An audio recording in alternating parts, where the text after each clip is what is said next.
അധ്യായം 5. ആദത്തിന്റെ വംശാവലി ഗ്രന്ഥമാണിത്. ദൈവം മനുഷ്യനെ തന്റെ സാദൃശ്യത്തിൽ സൃഷ്ടിച്ചു. സ്ത്രീയും പുരുഷനുമായി അവരെ സൃഷ്ടിച്ചു. അവിടുന്ന് അവരെ അനുഗ്രഹിക്കുകയും മനുഷ്യൻ എന്ന് വിളിക്കുകയും ചെയ്തു. ആദത്തിന് 130 വയസ്സായപ്പോൾ അവന്റെ സാദൃശ്യത്തിലും ഛായയിലും ഒരു പുത്രൻ ജനിച്ചു. ആദം അവന് സേത്ത് എന്നു പേരിട്ടു. സേത്തിന്റെ ജനനത്തിനു ശേഷം ആദം 800 വർഷം ജീവിച്ചു. അവന് വേറെയും പുത്രന്മാരും പുത്രിമാരും ഉണ്ടായി. ആദത്തിന്റെ ജീവിതകാലം 930 വർഷമാണ്. അതിനുശേഷം അവൻ മരിച്ചു. സേത്തിന് 105 വയസ്സായപ്പോൾ എനോഷ് എന്നൊരു പുത്രനുണ്ടായി. എനോഷിന്റെ ജനനത്തിനു ശേഷം സേത്ത് 807 വർഷം ജീവിച്ചു. അവന് വേറെയും പുത്രന്മാരും പുത്രിമാരും ഉണ്ടായി. സേത്തിന്റെ ജീവിതകാലം 912 വർഷമാണ്. അവനും മരിച്ചു. എനോഷിന് 90 വയസ്സായപ്പോൾ കെയ്നാൻ എന്ന പുത്രനുണ്ടായി. കെയ്നാന്റെ ജനനത്തിനു ശേഷം എനോഷ് 815 വർഷം ജീവിച്ചു. അവന് വേറെയും പുത്രന്മാരും പുത്രിമാരും ഉണ്ടായി. എനോഷിന്റെ ജീവിതകാലം 905 വർഷമാണ്. അവനും മരിച്ചു. കെയ്നാന് 70 വയസ്സായപ്പോൾ മഹലലേൽ എന്നൊരു മകനുണ്ടായി. മഹലലേലിന്റെ ജനനത്തിനു ശേഷം കെയ്നാൻ 840 വർഷം ജീവിച്ചു. അവന് വേറെയും പുത്രന്മാരും പുത്രിമാരും ഉണ്ടായി. കെയ്നാന്റെ ജീവിതകാലം 910 വർഷമായിരുന്നു. അവനും മരിച്ചു. മഹലലേലിന് 65 വയസ്സായപ്പോൾ യാരദ് എന്ന മകനുണ്ടായി. യാരദിന്റെ ജനനത്തിനു ശേഷം മഹലലേൽ 830 വർഷം ജീവിച്ചു. അവന് വേറെയും പുത്രന്മാരും പുത്രിമാരും ഉണ്ടായി. മഹലലേലിന്റെ ജീവിതകാലം 895 വർഷമായിരുന്നു. അവനും മരിച്ചു. യാരദിന് 162 വയസ്സായപ്പോൾ ഹെനോക്ക് എന്ന പുത്രനുണ്ടായി. ഹെനോക്കിന്റെ ജനനത്തിനു ശേഷം യാരദ് 800 വർഷം ജീവിച്ചു. അവന് വേറെയും പുത്രന്മാരും പുത്രിമാരും ഉണ്ടായി. യാരദിന്റെ ജീവിതകാലം 962 വർഷമായിരുന്നു. അവനും മരിച്ചു. ഹെനോക്കിന് 65 വയസ്സായപ്പോൾ മെത്തുശലഹ് എന്ന മകനുണ്ടായി. മെത്തുശലഹിന്റെ ജനനത്തിനു ശേഷം ഹെനോക്ക് 300 വർഷം കൂടി ദൈവത്തിന് പ്രിയപ്പെട്ടവനായി ജീവിച്ചു. അവന് വേറെയും പുത്രന്മാരും പുത്രിമാരും ഉണ്ടായി. ഹെനോക്കിന്റെ ജീവിതകാലം 365 വർഷമായിരുന്നു. ഹെനോക്ക് ദൈവത്തിന് പ്രിയങ്കരനായി ജീവിച്ചു. പിന്നെ അവനെ കണ്ടിട്ടില്ല. ദൈവം അവനെ എടുത്തു. 187 വയസ്സായപ്പോൾ മെത്തുശലഹ് ലാമെക്കിന്റെ പിതാവായി. ലാമെക്കിന്റെ ജനനത്തിനു ശേഷം മെത്തുശലഹ് 782 വർഷം ജീവിച്ചു. അവന് വേറെയും പുത്രന്മാരും പുത്രിമാരും ഉണ്ടായി. മെത്തുശലഹിന്റെ ജീവിതകാലം 969 വർഷമായിരുന്നു. അവനും മരിച്ചു. ലാമക്കിന് 182 വയസ്സായപ്പോൾ ഒരു പുത്രനുണ്ടായി. കർത്താവ് ശപിച്ച ഈ ഭൂമിയിലെ ക്ലേശകരമായ അധ്വാനത്തിൽ അവൻ നമുക്ക് ആശ്വാസം നേടിത്തരുമെന്ന് പറഞ്ഞ് അവനെ നോഹ എന്ന് വിളിച്ചു. നോഹയുടെ ജനനത്തിനു ശേഷം ലാമക്ക് 595 വർഷം ജീവിച്ചു. അവന് വേറെയും പുത്രന്മാരും പുത്രിമാരുമുണ്ടായി.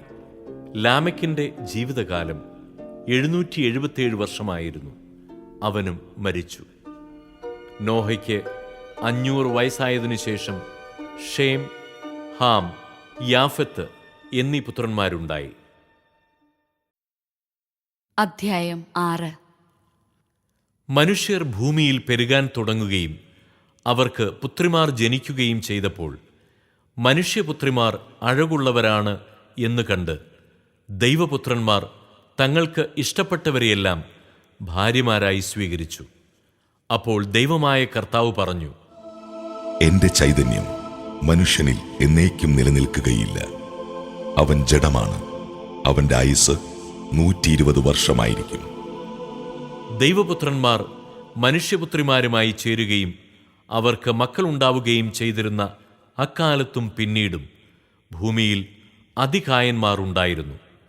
അവരാണ് പുരാതന കാലത്തെ പ്രസിദ്ധിയാർജിച്ച പ്രബലന്മാർ.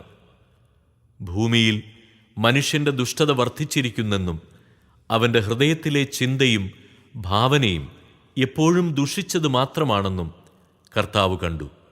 ഭൂമുഖത്ത് മനുഷ്യനെ സൃഷ്ടിച്ചതിൽ കർത്താവ് പരിതപിച്ചു. അത് അവിടുത്തെ ഹൃദയത്തെ വേദനിപ്പിച്ചു. കർത്താവ് അരുളിച്ചെയ്തു, എന്റെ സൃഷ്ടിയായ മനുഷ്യനെ ഭൂമുഖത്ത് നിന്ന് ഞാൻ തുടച്ചുമാറ്റും.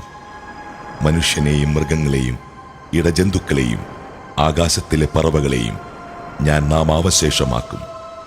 അവയെ സൃഷ്ടിച്ചതിൽ ഞാൻ ദുഃഖിക്കുന്നു. എന്നാൽ നോഹ കർത്താവിൻ്റെ പ്രീതിക്ക് പാത്രമായി. ഇതാണ് നോഹയുടെ വംശാവലി. നോഹ നീതിമാനായിരുന്നു, ആ തലമുറയിലെ കറയറ്റ മനുഷ്യൻ. അവൻ ദൈവത്തിൻ്റെ മാർഗത്തിൽ നടന്നു. നോഹയ്ക്ക് 3 പുത്രന്മാരുണ്ടായി: ഷേം, ഹാം, യാഫത്ത്. ദൈവത്തിൻ്റെ ദൃഷ്ടിയിൽ ഭൂമിയാകെ ദുഷിച്ചതായി തീർന്നു. എങ്ങും അക്രമം നടമാടി. ഭൂമി ദുഷിച്ചുപോയെന്ന് ദൈവം കണ്ടു. ലോകത്തിൽ മനുഷ്യരെല്ലാം ദുർമാർഗികളായി. ദൈവം നോഹയോട് അരുളിച്ചെയ്തു, ജീവജാലങ്ങളെയെല്ലാം നശിപ്പിക്കാൻ ഞാൻ നിശ്ചയിച്ചിരിക്കുന്നു. അവർ മൂലം ലോകം അധർമ്മം കൊണ്ട് നിറഞ്ഞിരിക്കുന്നു. ഭൂമിയോടുകൂടി അവരെ ഞാൻ നശിപ്പിക്കും. ഗോഫർ മരം കൊണ്ട് നീ ഒരു പെട്ടകമുണ്ടാക്കുക. അതിൽ മുറികൾ തിരിക്കുക. അതിൻ്റെ അകത്തും പുറത്തും കീലു തേക്കണം. ഇങ്ങനെയാണ് അതുണ്ടാക്കേണ്ടത്. 300 മുഴം നീളം, 50 മുഴം വീതി, 30 മുഴം ഉയരം. മേൽക്കൂരയിൽ നിന്ന് 1 മുഴം താഴെ പെട്ടകത്തിനൊരു ജനലും വശത്തൊരു വാതിലും വെക്കണം. താഴെയും മേലെയും നടുവിലുമായി 3 തട്ടായി വേണം പെട്ടകമുണ്ടാക്കാൻ. ഭൂതലത്തിലെല്ലാം ഞാനൊരു ജലപ്രളയം വരുത്താൻ പോകുന്നു. ആകാശത്തിന് കീഴെ ജീവശ്വാസമുള്ള എല്ലാ ജഡവും ഞാൻ നശിപ്പിക്കും. ഭൂമുഖത്തുള്ളതെല്ലാം നശിക്കും. എന്നാൽ നീയുമായി ഞാൻ എൻ്റെ ഉടമ്പടി ഉറപ്പിക്കും. നീ പെട്ടകത്തിൽ കയറണം. നിന്റെ കൂടെ നിന്റെ ഭാര്യയും പുത്രന്മാരും അവരുടെ ഭാര്യമാരും. എല്ലാ ജീവജാലങ്ങളിലും നിന്ന് ആണും പെണ്ണുമായി ഈ 2 എണ്ണത്തെയും നീ പെട്ടകത്തിൽ കയറ്റി സൂക്ഷിക്കണം. എല്ലാ ഇനം പക്ഷികളും മൃഗങ്ങളും ഇഴജന്തുക്കളും സംരക്ഷിക്കപ്പെടേണ്ടതിന് ഈ 2 എണ്ണം നിന്റെ കൂടെ വരട്ടെ. നിനക്കും അവയ്ക്കും ആഹാരത്തിനു വേണ്ടി എല്ലാത്തരം ഭക്ഷണവും ശേഖരിച്ചു വെക്കണം. ദൈവം കൽപ്പിച്ചതുപോലെ തന്നെ നോഹ പ്രവർത്തിച്ചു. അധ്യായം 7. കർത്താവ് നോഹയോട് അരുളിച്ചെയ്തു, നീയും കുടുംബവും പെട്ടകത്തിൽ പ്രവേശിക്കുക. ഈ തലമുറയിൽ നിന്നെ ഞാൻ നീതിമാനായി കണ്ടിരിക്കുന്നു. ഭൂമുഖത്ത് അവയുടെ വംശം നിലനിർത്താൻ വേണ്ടി ശുദ്ധിയുള്ള സർവ്വമൃഗങ്ങളിലും നിന്ന് ആണും പെണ്ണുമായി 7 ജോഡിയും, ശുദ്ധിയില്ലാത്ത മൃഗങ്ങളിൽ നിന്ന് ആണും പെണ്ണുമായി 1 ജോഡിയും, ആകാശത്തിലെ പറവകളിൽ നിന്ന് പൂവനും പിടയുമായി 7 ജോഡിയും കൂടെ കൊണ്ടുപോവുക. 7 ദിവസവും കൂടിക്കഴിഞ്ഞാൽ 40 രാവും 40 പകലും ഭൂമുഖത്തെല്ലാം ഞാൻ മഴ പെയ്യിക്കും. ഞാൻ സൃഷ്ടിച്ച സകല ജീവജാലങ്ങളെയും ഭൂതലത്തിൽ നിന്ന് തുടച്ചു മാറ്റും. കർത്താവ് കൽപ്പിച്ചതെല്ലാം നോഹ ചെയ്തു. നോഹയ്ക്ക് 600 വയസ്സുള്ളപ്പോഴാണ് ഭൂമുഖത്ത് വെള്ളപ്പൊക്കമുണ്ടായത്. വെള്ളപ്പൊക്കത്തിൽ നിന്ന് രക്ഷപ്പെടാൻ നോഹയും ഭാര്യയും പുത്രന്മാരും അവരുടെ ഭാര്യമാരും പെട്ടകത്തിൽ കയറി. ദൈവം കൽപ്പിച്ചതുപോലെ ശുദ്ധിയുള്ളവയും അല്ലാത്തവയുമായ മൃഗങ്ങളും പക്ഷികളും ഇഴജന്തുക്കളും ആണും പെണ്ണുമായി ഈ 2 വീതം നോഹയോടുകൂടെ പെട്ടകത്തിൽ കയറി. 7 ദിവസം കഴിഞ്ഞപ്പോൾ ഭൂമിയിൽ വെള്ളം പൊങ്ങിത്തുടങ്ങി. നോഹയുടെ ജീവിതത്തിൻ്റെ 600-ാം വർഷം 2-ാം മാസം 17-ാം ദിവസം അഗാധങ്ങളിലെ ഉറവകൾ പൊട്ടിയൊഴുകി. ആകാശത്തിൻ്റെ ജാലകങ്ങൾ തുറന്നു. 40 രാവും 40 പകലും മഴ പെയ്തുകൊണ്ടിരുന്നു. അന്നു തന്നെ നോഹയും ഭാര്യയും അവൻ്റെ പുത്രന്മാരായ ഷേം, ഹാം, യാഫത്ത് എന്നിവരും അവരുടെ ഭാര്യമാരും പെട്ടകത്തിൽ കയറി. അവരോടൊത്ത് എല്ലായിനം വന്യമൃഗങ്ങളും കന്നുകാലികളും ഇഴജന്തുക്കളും പക്ഷികളും പെട്ടകത്തിൽ കടന്നു. ജീവനുള്ള സകല ജഡത്തിലും നിന്ന് ഈ 2 വീതം നോഹയോടുകൂടി പെട്ടകത്തിൽ കടന്നു. സകല ജീവജാലങ്ങളും നോഹയോട് ദൈവം കൽപ്പിച്ചിരുന്നതുപോലെ ആണും പെണ്ണുമായാണ് അകത്ത് കടന്നത്. കർത്താവ് നോഹയെ പെട്ടകത്തിലടച്ചു. വെള്ളപ്പൊക്കം 40 നാൾ തുടർന്നു. ജലനിരപ്പ് ഉയർന്നു.